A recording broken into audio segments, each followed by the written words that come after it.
talk about Striptease. This 1996 movie that I just apparently watched. Now, you know how you kind of click on a whole bunch of YouTube videos?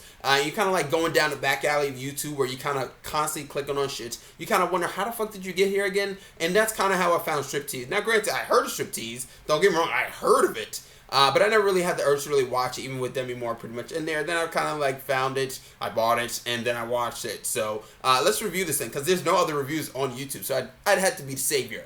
So overall, this movie is not necessarily perfect. Hell, it's not even fucking good. Now, granted, it's not a hard movie to watch. The only thing probably hard about this thing is pretty much your boner that you're going to pretty much have for about an hour and 51 minutes. And that's kind of like the first big negative. It's just that this film is entirely too fucking long. They try to add some, interesting aspects to the film, particularly, and sometimes they kind of work, sometimes they don't. Now, overall, the script doesn't really allow too much to really happen that much. There's a mother-daughter thing, because Demi Moore is trying to be the stripper mom that's trying to provide for a kid and get custody or whatever it may be. And granted, that does kind of feel admirable, and I guess they try and have a good message for a mother trying to do anything necessary to get the kid back.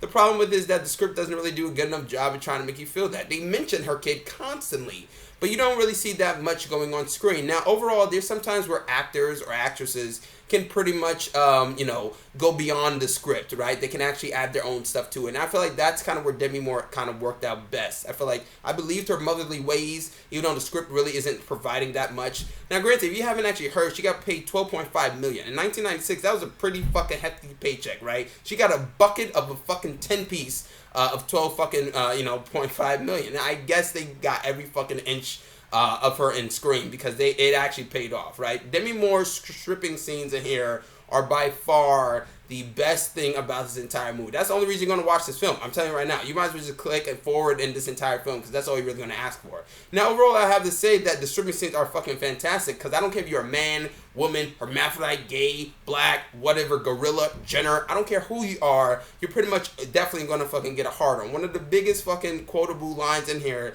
that I can mention is that, like, Burt Reynolds, when he says, when you touch my hand, you set my pecker on fire, which is definitely probably something everybody's going to, have. Now, overall, the performance is actually quite good. Some of the reviewers for, like, Rotten Tomatoes gave it, like, 12%. I was like, really? This is better than fucking Showgirls to me, personally, at least from a structurally standpoint.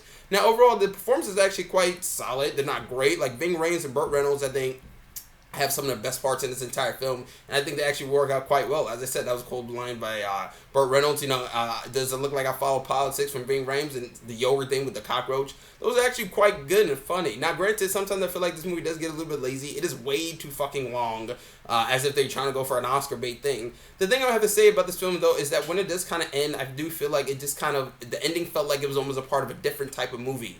Now, sometimes people will say, well, is this supposed to be comedy and dramedy, whatever it may be. Look, I don't know what it's necessarily supposed to be. I guess it kind of does both, but sometimes I feel like it does fall flat. It's not overly funny. Then again, it's not overly serious. It's just an okay movie with solid performances. Now, granted, the guy that plays her ex-husband is, the T-1000, and you would think that would be a bad idea for Demi Moore to be, getting away from that guy, because, that could cause some bad shit. Now, overall, I think they got their $12.5 million's worth, and the dance scenes are actually good. The only thing I have to say is that the script and dialogue is not really great. But then again, let's be real here. That's all you really want to see is Demi Moore just like shake her ass. And my God, then firm hips, them firm legs, those, wow. And I know I probably sound like a hypocrite. I'm contradicting myself after the Lara Croft thing, but there's a difference between a movie that is actually knows what they're going for and a movie that what you want a film to kind of go for. This film was clearly going for something, which it was. Now, some people probably say, well, what about the women? The women probably getting degraded. Not necessarily, because it does have a good message where you kind of could use your sexuality or sensual sexuality if you're a female to kind of get what you want. She's doing it for a kid. She kind of got it.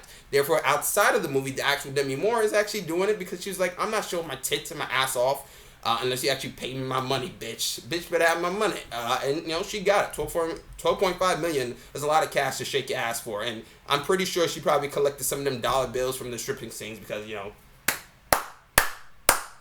she fucking earned it. Now, overall, like I said, this is actually a pretty interesting movie. I was not really bored, but that was mainly because, it was very hard to, like, fall asleep when every time I, like, dozed my head down, I hated something very, I hated my eye. If you got what I mean. But either way, this is actually a pretty fun movie. It's not great. It's kind of slow because it does kind of drag on a little bit. And as I said, the ending just kind of feels like it's out of place, and it feels like more of a happier ending in the wrong type of film. But look, the tits are nice, the ass are great, and that's all you can really ask for. This is what this movie was, a striptease film.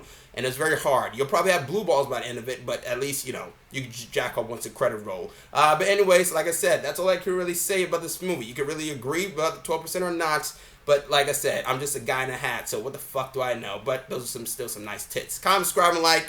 Help me get to 400 subscribers. I'm Chris Smith, and I'm signing out.